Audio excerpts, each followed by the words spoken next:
Hello, everybody. Welcome to PW OnlyIAS YouTube English medium channel. Hope you're all doing great today.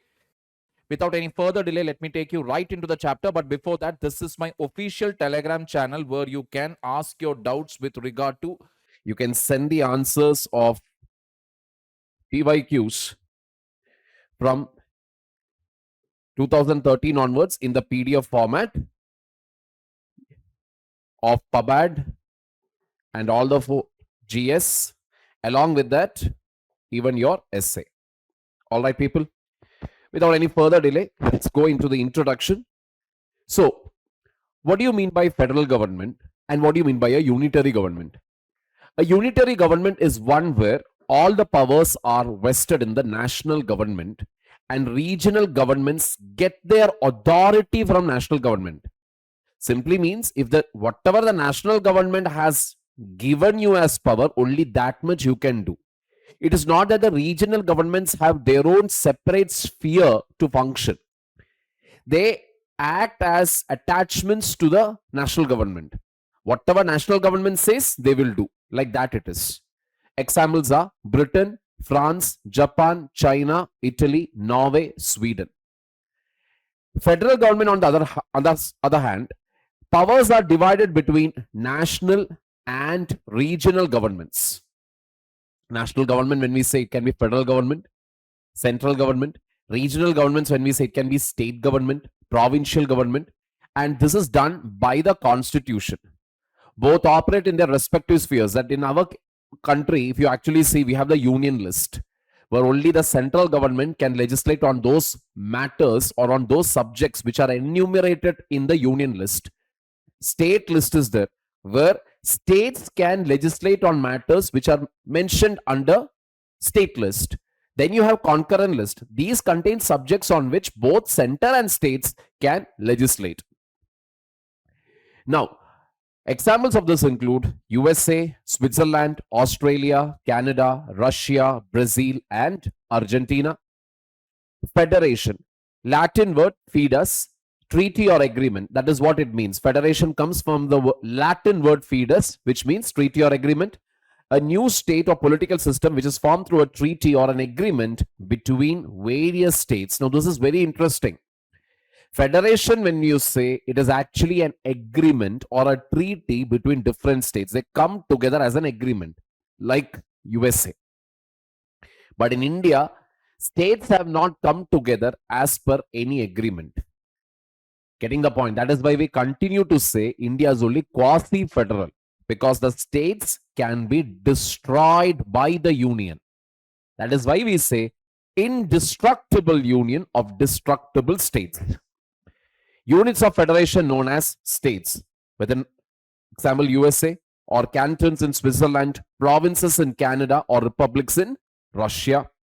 Federation can be formed by way of integration, that is USA, or disintegration, like in Canada.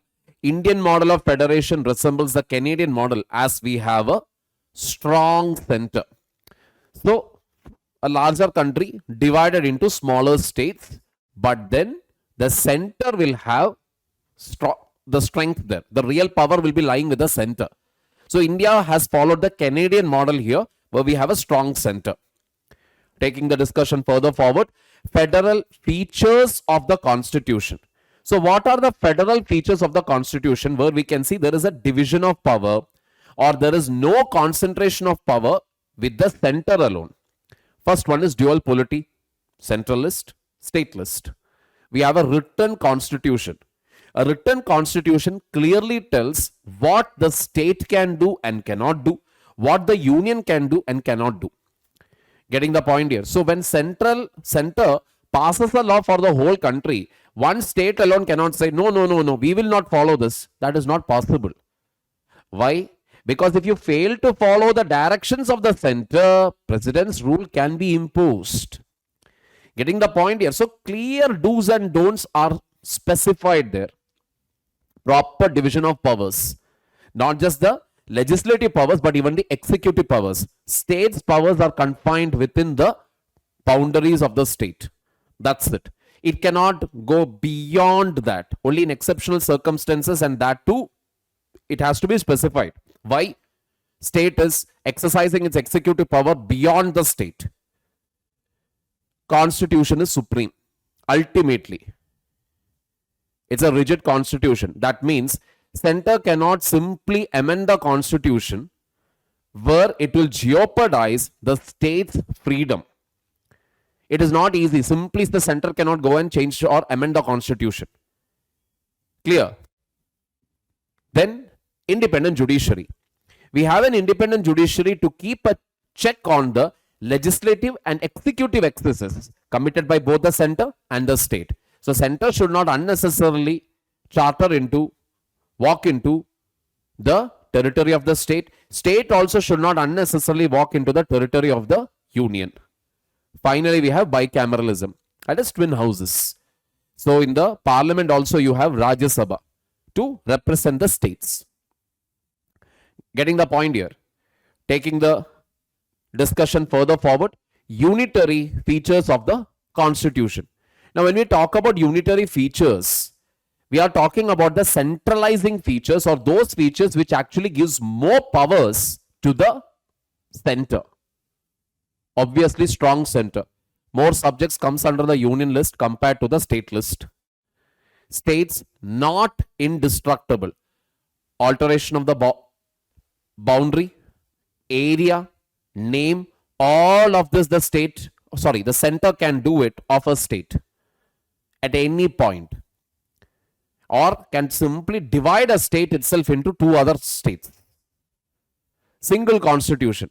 The fact that there is no separate constitution for the state clearly tells us what? It's a unitary type of structure that we have. Flexibility of the constitution. I told you it is not easy to amend the constitution. Why? There is something called as basic structure. Whatever you are doing, you are not supposed to tamper with the basic structure. However, Parliament can pass laws, even if it comes under the state list, to give effect to an international law, or if two or more states have requested or passed a resolution asking the center, please pass a law on the subject, center can do that. No equality of state representation. All the states don't have equal representation either in the parliament. Getting the point? It's not equal representation there. It all depends upon the size there. So larger states will have more representation. Emergency provisions. We know president's rule, national emergency or financial emergency, everything comes from the center. There is only single citizenship. There is no state citizenship. It is integrated judiciary, even though it is independent. That means all the courts are bound by the rulings of the Supreme Court in the country. Then we have All India Services. All India Services, when we talk about, we know it is the Indian Administrative Service, Indian Police Service, Indian Forest Service. Recruited by the center, trained by the center, posting is given in the state. Integrated Audit Machinery, CAG. Comptroller and Auditor General are responsible for auditing the centers as well as states' accounts. Parliament's authority over state list. Like I told you, Parliament is still competent enough to pass a law on a subject in a state list based on the situation. Appointment of governor. Governor again is appointed by the center, even though there is a suggestion given. That is, at the time of appointment of the governor, the center should consult with the state. More often than not, this is not done. And the fact that the governor is an outsider, not somebody who is from the state, makes matters a little more murky. Murky means it creates enough platform for conflict. Integrated election machinery. One election is what we are moving into. One nation, one election. All right. And already the cabinet has given approval for it. We'll have to see how this is going to happen. In short, what it means is, now earlier, states used to have a discretion. State Election Commission needs to be constituted to conduct elections for panchayats or municipalities. All right. Only if a state election commission is there, election to panchayat or municipalities used to happen.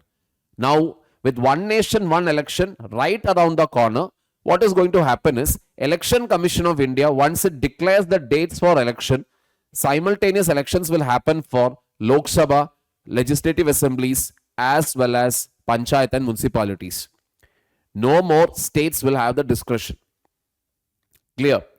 So only one machinery for the whole thing. Veto over state bills. That is, certain bills, governor can reserve it for president and president can veto it completely. Moving on. Critical evaluation of the federal system.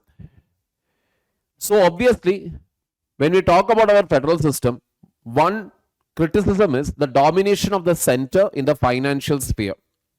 Center gets a larger share of taxes. That is one criticism. But at the same time, if you see, center has a lot more responsibility compared to the state. Defense comes under the center, not under the state. Emergence of planning commission as a powerful body. Now this has no relevance anymore. Why? Because planning commission has been replaced by Niti Aayog. Earlier, because of the presence of planning commission, some states at least used to be treated or were given a stepmotherly treatment. Now that has come to a stop. Even when we talk about the GST council also, states have far more voice there compared to any other platform erstwhile. Bommai case, Supreme Court, 1994, basically said that federalism is part of the basic feature, should not be tampered with. That simply means you cannot, the center cannot at will go and dismiss a state government just because it is of an opposite political party. If you simply Google, you will find out how many times president's rule has been used by various political parties once they have grabbed power at the center or once they have been elected to power. Getting the picture? So each and every time when a political party comes to power at the center, the first thing that they will do is, or eventually what they will do is, they'll dismiss the state governments wherever a different political party was in power. It is only in the last few years what we see that this president's rule is not being used at all. Otherwise, it was used very rampantly in the 90s, early 2000s, in the 80s, 70s and all. It was used like anything. But these days, president's rule is not being used that much. Clear, people? Very small chapter, very simple chapter. With that, we come to an end. Once again, this is my Telegram channel. Any queries that you have, please put it up over here and have a fantastic day.